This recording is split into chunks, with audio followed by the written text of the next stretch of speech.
Welcome to the 6th Annual Jersey Waterworks Conference.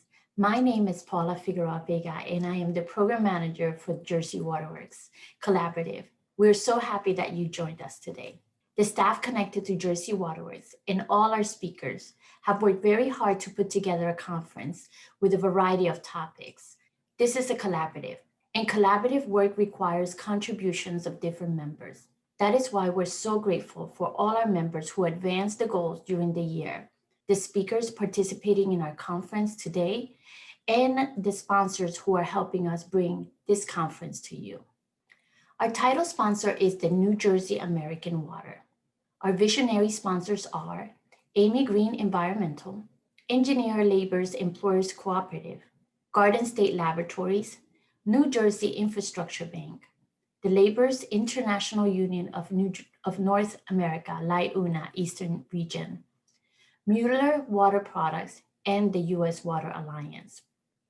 We also have a number of change maker sponsors and collaborators and friend sponsors. You can find information about our sponsors in the conference platform and in your program books. Our conference platform has many features, and we invite you to explore all of them. To complete your profile, you need to go to the lobby section, and I'll explain that. But we want you to complete your profile, use the chat feature during the workshop, submit questions, and connect one-on-one. To complete your profile, again, visit the lobby section and find your name at the upper right-hand side corner.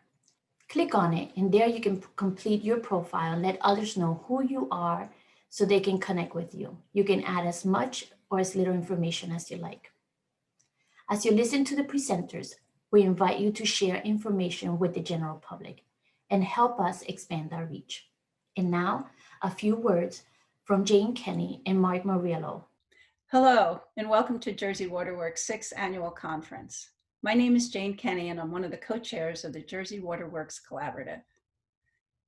Imagine with me sustainable, cost-effective solutions that provide communities with clean water and waterways, healthier, safer neighborhoods, local jobs, flood and climate resilience, and economic growth.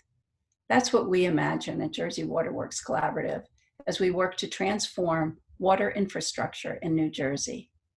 Thank you so much for joining us today and imagining with us. 6 years ago, we held our first Jersey Waterworks Conference. Every year since then, we've gathered to share information related to water infrastructure, explored new ideas and concepts, and continued to build the network. Today, we welcome each and every one of you to do the same. Although the 2020 perspective is a little different because we won't be shaking hands, giving hugs, catching up, we still can connect and be together to learn and share information to work on our common goal. It's so important. We have an aging water infrastructure system. Built years ago to bring water to our homes, they require maintenance, they require upkeep, and in some cases, they require total replacement. Jersey Waterworks is an organization where its members can support the common goals of improving water infrastructure. Our conference helps us continue to share information so our members can take on the responsibility of working together. Our work would be not possible at all without the support of Geraldine R. Dodge Foundation. They've been with us from the beginning and have supported us, and they believe in our mission. We also have strong support from an exceptional team that serves as backbone staff to the collaborative. And we have you, members from every sector in the water field and from the community. We all work together throughout the year to help advance the work plan and overall goals. So if you haven't done so yet, take a few minutes to update your profile in Excelivance so you can connect with others. And although we won't have a water table like we did at last year's conference, we can each raise a glass of water today from our respective places, or a refillable water bottle. And we can reflect on how that water has been able to get to our taps. Cheers, everyone. Now that's good water.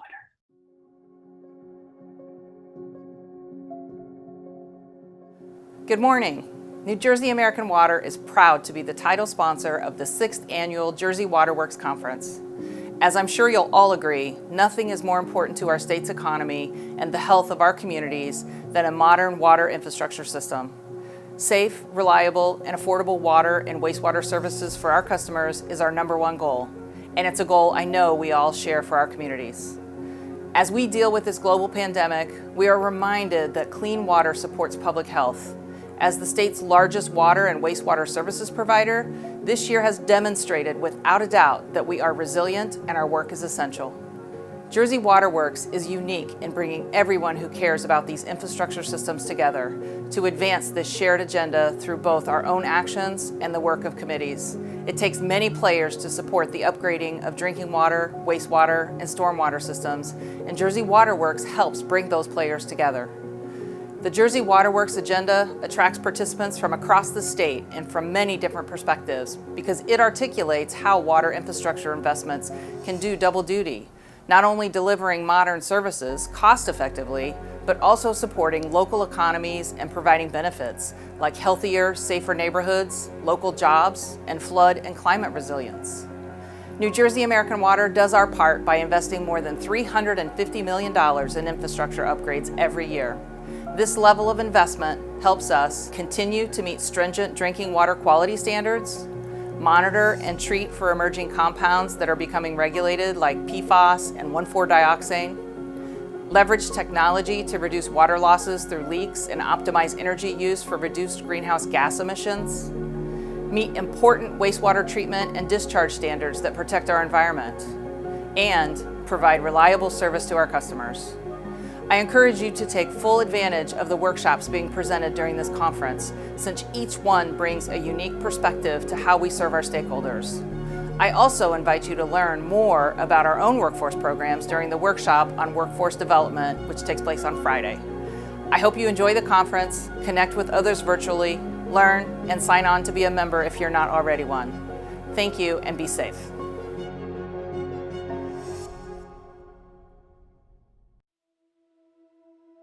I'm a lifelong New Jersey resident. I grew up in Monmouth County, a couple blocks away from the Bay.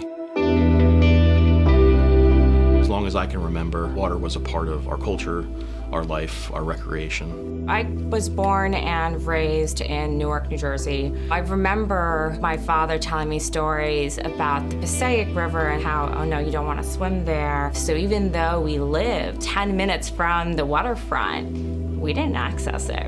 I just graduated from college with a degree in chemical engineering, and the Camden County MUA had an opening in an engineering department. So I went for the interview.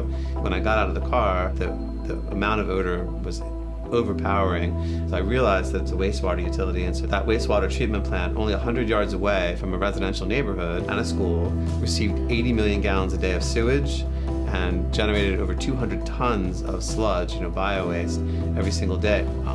The term CSO, combined sewer overflow, was not a phrase that was in my vocabulary. So it took me until later in my life to realize the challenges some of our communities face. And you do go over the assumption when you were raised in an area where your infrastructure generally works, is that the roads work, the water works, the energy works. It took me a period of time in my professional career to realize that there's areas of New Jersey that suffer from what I would call third world conditions, where they have to walk to school after a rainy day through water that's basically sewage. You can see how the water just follows along the sidewalk and gets into a catch basin. Once it reaches a catch basin, where does it go? In our older cities, when it heavily rains, you do get a discharge of mixed gray and wastewater overflowing into our waterways. Not only are you talking about the oils and grease, the fertilizers, and the trash on our streets picked up by the rain, now we're also talking about when you're washing your dishes, your laundry, what you flush down the toilet. That's all going into one pipe and draining directly into a water body if the system's, reached its capacity. I would see children walking through puddles of water going into the bus stop. It's actually a puddle of combined sewage. It just made me very angry because to me it was the epitome of social injustice. No matter where you live, no matter what you look like, what your zip code is, everyone should have the right to safe drinking water, clean waterways, and freedom from sewage backing up into their homes, streets, and parks. What's at risk is that things get worse. More pipes will burst over the winter. More folks will be exposed to lead that's coming from lead service lines. More waterways will be exposed to discharges from combined sewer overflows. We can choose to put our head in the sand and punt to the next generation. but we will only guarantee that things will get worse. Jersey Waterworks made sense to me because it was this collaborative that needed to happen to address the infrastructure that we need to protect our water resources. I think together, as we inform one another and bring in new knowledge and different perspectives, it's only going to benefit the goal of Jersey Waterworks, which is to improve the water infrastructure across the state. I think Jersey Waterworks has been tremendously successful. The idea basically is to create a tent, if you will, large enough to receive all of the stakeholders that believe in environmental justice and water equity. Like-minded people in different pursuits, all working together for the common aim of protecting the public health, protecting the environment, ensuring that every citizen has access to safe drinking water and clean waterways. Jersey Waterworks is exposing that reality, making sure that the public doesn't miss that, because we all don't grow up in areas where that's the case. But those areas are very important for our economic future. Those folks that live in those areas deserve better. Those problems are not going to be wished away. They're not going to be goodwilled away. They're not going to be reported away. They're not going to be planned away. They have to be invested in. We're grateful to be part of and invest in Jersey Waterworks because we think that it's only through this coalition approach we're going to get to the solutions that we need to get to in the state of New Jersey.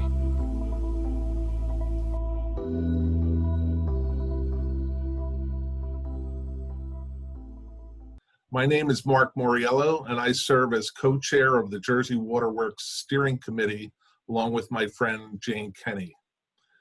And I have to say, it's a little unusual to be speaking to you today in this virtual world.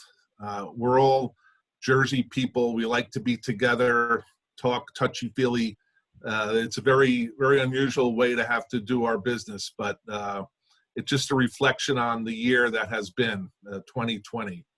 This year has challenged each of us to renew our commitment to smart water infrastructure in service of strong communities. Communities where clean water supports public health and where water infrastructure systems advance racial justice for everyone. We know today, as we did when we first started the collaborative, that the only way to achieve our water infrastructure goals is by working together. So much has happened since we were all together last year, with COVID changing the way we live, work, and interact. Social distancing, school cancellations, business closures, incessant hand washing, health concerns. While it has been a tough and challenging year, we recognize that everyone relies on clean water to stay healthy. Water issues cannot and will not be ignored. For the first time in decades, the state budget now includes a dedicated funding line item for water infrastructure. CSO long-term control plans to reduce sewage overflows have been submitted to the DEP, and thanks to our collective work, these plans will be greener and more responsive to community needs. Starting in March, all development projects must incorporate green infrastructure in their designs to manage stormwater in accordance with new DEP requirements. The governor, legislature, and the DEP are working together to take real, meaningful actions to address the problem of lead in our drinking water. These accomplishments demonstrate the power of a diverse collaborative to get things done.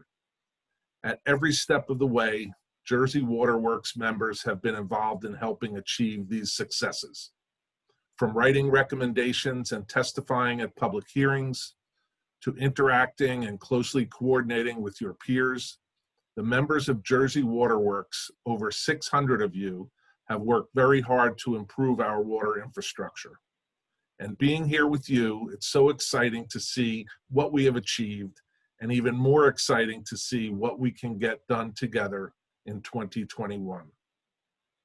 But make no mistake, water infrastructure transformation is complicated, and systemic solutions take time and investment. Our work is more of a marathon than a sprint. So during this conference, we invite you to enter each session with a commitment to do your part wherever you find yourself in the spectrum of water work. Let's look ahead and explore the forward-thinking strategies that currently exist or that need to be created and apply them to take action together.